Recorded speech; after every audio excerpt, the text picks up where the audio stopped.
आकाश में बिखरे हुए तारे मोतियों के समान हैं, जो रात्रि रूप सुंदर स्त्री के श्रृंगार हैं। प्रभु ने कहा, भाइयों, चंद्रमा में जो कालापन है वह क्या है? अपनी अपनी बुद्धि के अनुसार कहो। सुग्रीव ने कहा, हे रघुनाथ जी, सुनिए, चंद्रमा में पृथ्वी की छाया दिखाई दे रही है। किसी ने कहा, चंद्रमा को राहु ने मारा था, वही चोट का काला दाग हृदय पर पड़ा हुआ है। कोई कहता है, जब ब्रह्मा ने कामदेव की स्त्री रति का मुख बनाया तब उसने चंद्रमा का सार भाग निकाल लिया, जिससे रति का मुख तो परम सुंदर बन गया, परंतु चंद्रमा के हृदय में छेद हो गया।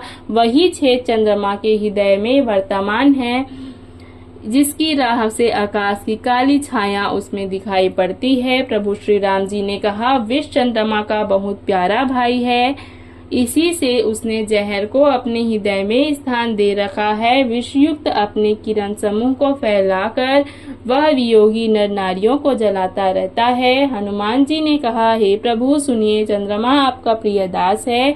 आपकी सुंदर श्याम मूर्ति चंद्रमा के हृदय में बसती है, वही श्यामता की झलक चंद्रमा में है। नवापरायण, सातवां विश्राम। पवन पुत्र हनुमान जी के वचन सुनकर सुजान श्री राम जी हंसे, फिर दक्षिण की ओर देखकर कृपा निधान प्रभु बोले, हे विभीषण, दक्षिण दिशा की ओर देखो, बादल कैसे घुमड़ रहा है और बिजली चमक रही है। भयानक बादल मीठे मीठे हल्के हल्के स्वर से गरज रहा है, कहीं कठोर ओलों की वर्षा ना हो। विभीषण बोले, हे कृपालु, सुनिए, यह ना तो बिजली है न बादलों की घटा, लंका की चोटी पर एक महल है। दशग्रीव रावण वहाँ नाच गान का अखाड़ा देख रहा है। रावण ने सिर पर मेघ डंबर अर्थात बादलों के डंबर जैसा विशाल और काला छत्र धारण कर रखा है, वही जैसे बादलों की अत्यंत काली घटा है। मंदोदरी ने कानों में जो कर्ण फूल हिल रहे हैं, हे प्रभु, वही जैसे बिजली चमक रही है। हे देवताओं के सम्राट, सुनिए, अनुपम ताल और मृदंग बज रहे हैं, वही मधुर गर्जन ध्वनि है। रावण का अभिमान समझकर प्रभु मुस्कुराए। उन्होंने धनुष चढ़ाकर उस पर बाण का संधान किया और एक ही बाण से रावण के छत्र, मुकुट और मंदोदरी के कर्णफूल काट गिराए। सबके देखते देखते वे जमीन पर आ पड़े, पर इसका भेद अर्थात कारण किसी ने नहीं जाना। ऐसा चमत्कार करके श्री राम जी का बाण वापस आकर फिर तरकश में जा घुसा। यह महान रंग अर्थात रंग में भंग देखकर रावण की सभा भयभीत हो गई।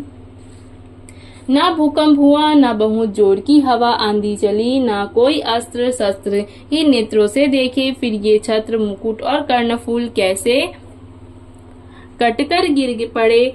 सभी अपने अपने मन हृदय में सोच रहे हैं कि बड़ा भयंकर अपशकुन हुआ। सभा को भयभीत देखकर रावण ने हंसकर युक्ति रचकर ये वचन कहे, सिरों का गिरना भी जिसके लिए निरंतर शुभ होता रहा है, उसके लिए मुकुट का गिरना अपशकुन कैसा। अपने अपने घर जाकर सो रहो, अर्थात डरने की कोई बात नहीं है। तब सब लोग सिर झुकाकर घर गए। जब से कर्णफूल पृथ्वी पर गिरा, तब से मंदोदरी के हृदय में सोच बस गया।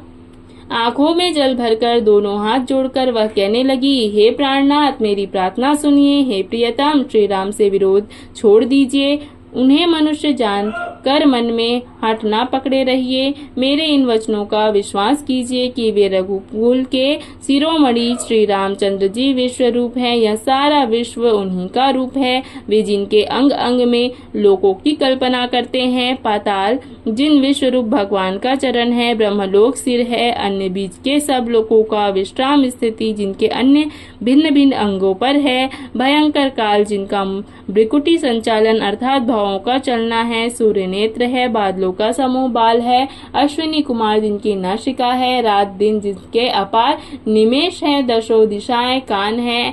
वेद ऐसा कहते हैं। वायु श्वास है और वेद जिनकी अपनी वाणी है। लोक जिनका अधर अर्थात होठ है। यमराज भयानक दांत है। माया हंसी है। दिक्पाल भुजाएं हैं। अग्नि मुख है। वरुण जीव है। उत्पत्ति पालन और प्रलय जिनकी चेष्टा क्रिया है। 18 प्रकार की असंख्य वनस्पतियां जिनकी रोमवली है। पर्वत अस्थियां हैं, नदियां नशों का जाल है, समुद्र पेट है और नरक जिनकी नीचे की इंद्रियां हैं। यह इस प्रकार प्रभु विश्वमय है। अधिक कल्पना उहापोह क्या ही जाए। शिव शंकर जिनका अहंकार है, ब्रह्मा बुद्धि है, चंद्रमा मन है और महान विष्णु ही चित्त है, उन्हीं चराचर रूप भगवान श्री राम जी ने मनुष्य रूप में निवास किया। हे प्राणपति, सुनिए, ऐसा विचार कर प्रभु से वैर छोड़कर श्री रघुवीर के चरणों में प्रेम कीजिए, जिससे मेरा सुहाग ना जाए। पत्नी के वचन कानों से सुनकर रावण खूब हंसा और बोला, अहो मोह अज्ञान की महिमा बड़ी बलवान है। स्त्री का स्वभाव सब सत्य ही कहते हैं कि उसके हृदय में 8 अवगुण सदा रहते हैं, साहस, झूठ, चंचलता, माया, भय, अविवेक, अपवित्रता और निर्दयता। तूने शत्रु का समग्र विराट रूप गाया और मुझे उसका बड़ा भारी भय सुनाया।